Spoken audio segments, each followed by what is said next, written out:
In the very beginning, we had a trailer with a couple solid riders with no parts in it, and it was just a gimmick and an idea.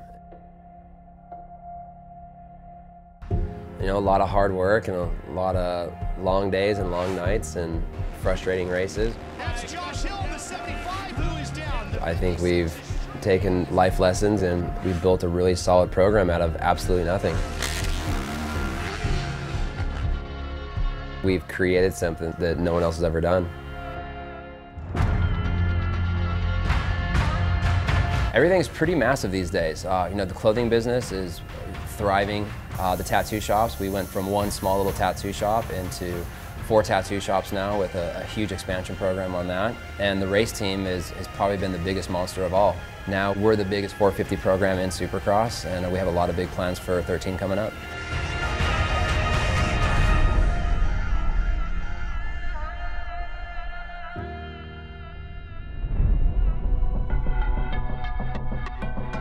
This is your opportunity to see inside what goes on with the top level Supercross program. It's not all glitz and glamour. It's not all high fives. It's a lot of blood, sweat, and tears. It's a lot of hard work, long days, and short nights. This is the opportunity for you to see what it actually takes to get to Anaheim 1.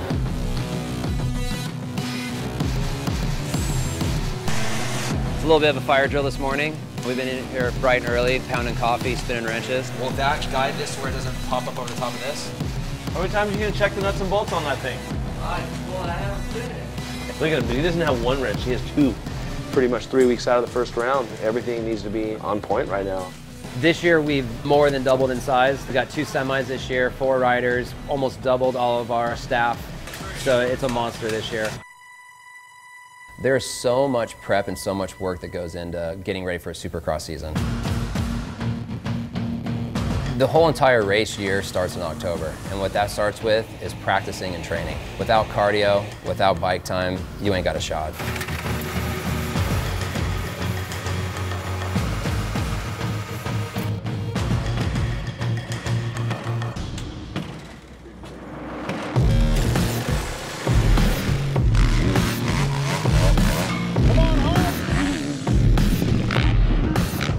Hey, yeah, hey, we're going, our number's 54.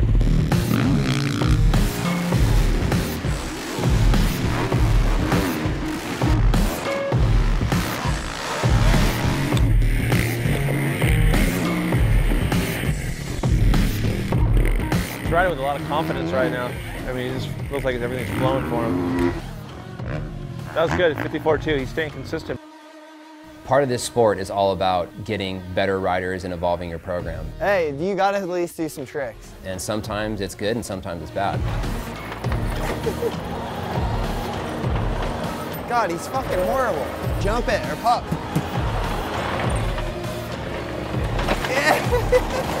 High top, get him, high top!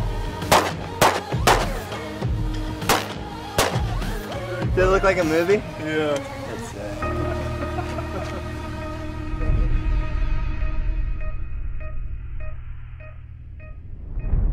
The way the technology has evolved with motocross, the bikes are getting faster, the tracks are getting more technical, and it's a huge, huge project to keep the guys healthy for 17 rounds. Just trying to recover from my neck injury in my foot. I broke my C3 and C4 and blew the bottom of my foot out. Ended up having to get like 180 stitches. As far as injuries or, you know, tough times or bad luck, I mean, I can relate more than anybody because I am a rider. I've been in their shoes. I've had, you know, just days where I'm not on, and I've had days where I've gotten hurt. So I can really relate to where all the guys are, and they understand like I'm coming from the rider's perspective. This is a dangerous sport. People get hurt. My job is to try and get them back on a bike as soon as we can and make sure that they're safe. I mean, I don't know of any teams that actually have a doctor on staff. These guys get beat up week in and week out. With Doc G's help, he's the one that can rehab these guys midweek and even day of. We have some cutting edge machines. We do magnet therapy, we do ultrasound, cold laser. Ready to go. He will only give me 30 seconds each time. dude, there's no way I can give him more. I'd pick up dog shit for an hour rather than do this. I'm trying to get as much done as I can in 30 seconds because this is all, he'll run out the door. Oh. Any doctor that has a hairdo like Dr. G's, you can't trust. I can hear what you're saying.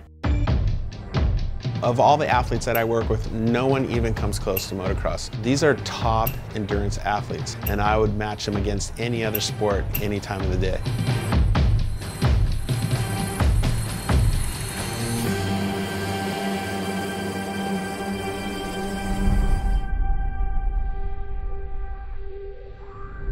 I think what the sport really needs, it needs to show the personalities out there. It needs to show the individuals. We're doing an autograph signing. You guys don't have I don't team have shirts? it. Remember, I put it on the semi. Dude, I told you. Dave, shut the camera off. I'm saying you don't have. Give me a shirt. I'm I not will- wearing my Josh Hansen shirt. I'm not doing that. All right. Hey, you don't want to wear it? Don't wear it.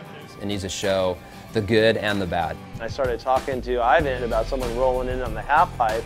I'm like, hey, I'll give you $100 if you try it. Guaranteed you will eat shit. Watson put in 100, Hart put in 100, and then it just kept building, and then we all got $1,000 together. And he was like, I can do that, no problem.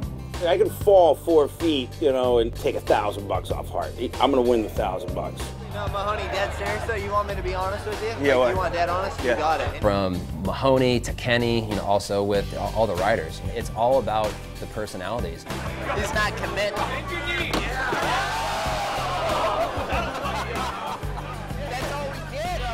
And I think that's one thing I've really prided myself and Kenny on, is that we've set ourselves aside from all the rest of the normal. We do things different.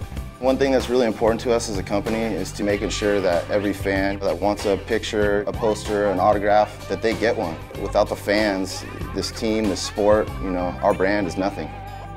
To be able to get all the guys together, the race team, the mechanics, just have a good time. Can't get too wild. Obviously, we got a race tomorrow, but besides that, it's just a good thing.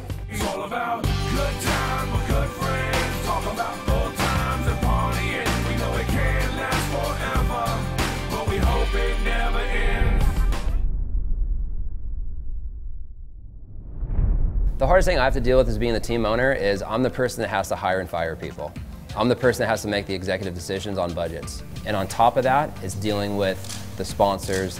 We could do a bell right over there. We could make special ones to fit. This year has been a big turning year with sponsors. It's new for me, it's new for Kenny. You're never going to see this. I told him to move it up higher. Right now it's crunch time. It's just day after day, meeting after meeting. We have to have everything done, completed, ready to go to print by the 20th of December, or else we're not gonna have our stuff for A1.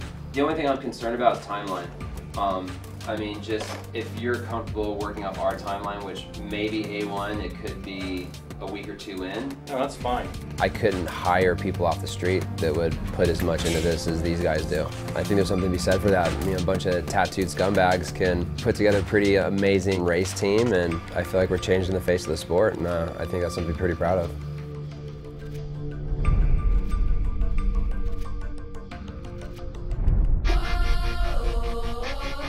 Team is ready to kick ass this year.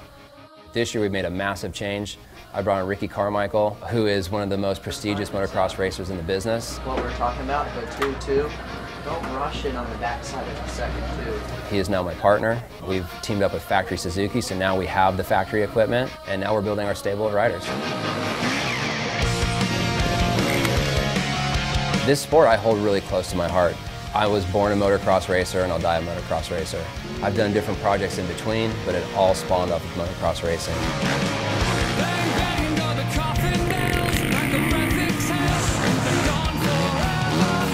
And it's really, really crucial to me that this sport not only succeeds, but it continues to grow. And that's why I'm in this for the long haul. It's not a personal benefit, it's just the fact that I love motocross.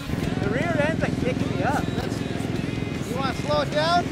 I don't know. It's a lot of work, it's wearing a lot of hats, it's being pulled in a million different directions, but the best part is showing up to the track. When I park my truck and walk into the pits, every time it's brand new. Thanks, Kerry. No problem. It's a really, really cool feeling. Yeah, really. And then to walk into the truck and be able to work with my friends. Every single person on that program I've had a personal friendship with before we worked together. So it's a pretty great situation to be in that place.